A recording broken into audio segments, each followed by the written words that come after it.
खबर यह है कि ईरान के सिक्योरिटी काउंसिल प्रमुख लारिजानी की मौत हो चुकी है। ईरान ने भी पुष्टि कर दी है और ये बड़ा दावा किया गया है। आपको बता दें कि ईरान में अली लारिजानी के मारे जाने की पुष्टि हुई है। इजराइल ने एयर स्ट्राइक में अली लारिजानी को मार गिराया है। इसके अलावा बासिज फोर्स चीफ सुलेमानी की भी मौत की खबर है। ईरान के दोनों टॉप लीडर्स पर 100 करोड़ का इनाम था और बीते दिनों ईरान को एक बड़ा झटका लगा है। आपको बता दें कि सबसे पहले इजराइल ने दावा किया कि उसने ईरान की टॉप लीडरशिप, वहां की राष्ट्रीय सुरक्षा परिषद के हेड अली लारिजानी और बासिज फोर्सेस के चीफ सुलेमानी को मार गिराया है।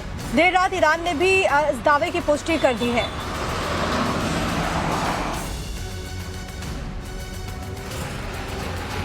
और इन दोनों की मौत के बाद में बेंजामिन नेतन्याहू ने भी एक बड़ा दावा किया और एक बड़ी बयान को दिया है। दरअसल बेंजामिन नेतन्याहू का कहना है कि 24 घंटे के भीतर 2 आतंकी सरगना को हमने मार गिराया है। वो ये कह रहे हैं कि हमारी निगाह इस वक्त पूरी तरीके से ईरान पर है। और क्या कुछ बेंजामिन नेतन्याहू के द्वारा कहा गया ईरान को लेकर, आपको सुनवाते हैं।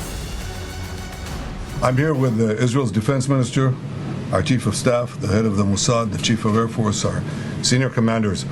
In the past 24 hours, we knocked out 2 of the terrorist chieftains, the top terrorist chieftains of this tyranny. Our aircraft are hitting the terror operatives on the ground, in the crossroads, in the city squares.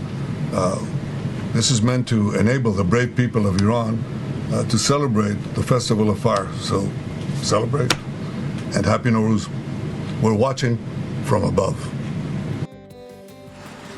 Iran के खिलाफ युद्ध लगातार America और Israel की तरफ से जारी है। आज 19वां दिन है, लेकिन इसकी मार न केवल ईरान पर पड़ रही है, इजराइल और अमेरिका पर वो पलटवार कर रहा है। लेकिन दूसरी तरफ सबसे सुरक्षित शहर दुबई से भी ऐसी तस्वीर सामने आ रही है, जहां पर इमारतों को टारगेट किया जा रहा है। हर तरफ से सिर्फ धुआं नजर आता है। और अब आप सोचिए कि दुबई को अमीरों का शहर कहा जाता है। वहां पर कई सारे जो विश्व के अमीर प्रसिद्ध पर्सनालिटीज हैं वो रहती हैं, लेकिन इस सब के बीच में आखिरकार ईरान ने दुबई को ही क्यों चुना और बार बार वहां पर टारगेटेड अटैक ईरान क्यों कर रहा है? क्या कुछ तस्वीरें ताजा सामने आई हैं? आपको दिखाते हैं डिटेल रिपोर्ट। ईरान ने अमेरिका और इजराइल के छक्के छुड़ा दिए हैं, लेकिन इस लड़ाई में किसी एक और जगह को सबसे ज्यादा मार पड़ी है तो वो है दुबई। ग्लोबल कैपिटल का दावा करने वाला शहर आज धुआं धुआं हो रखा है। ईरान ने यूएई और दुबई में इतनी मिसाइलें और ड्रोन मारे हैं कि यहां से लोग भाग रहे हैं। एक के बाद एक कई हमलों से दुबई का हाल बुरा हो रखा है। यूएई रक्षा मंत्रालय के एक रिपोर्ट के मुताबिक 28 फरवरी से अब तक ईरान ने 304 बैलिस्टिक मिसाइलें, 15 क्रूज मिसाइलें और 1627 कामिकाज़े ड्रोन यूएई पर दागे हैं।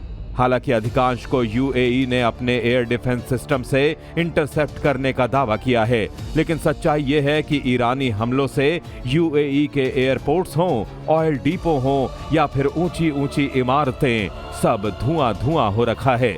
हमलों की वजह से लग्जरी लाइफ के लिए मशहूर दुबई में दहशत का माहौल है।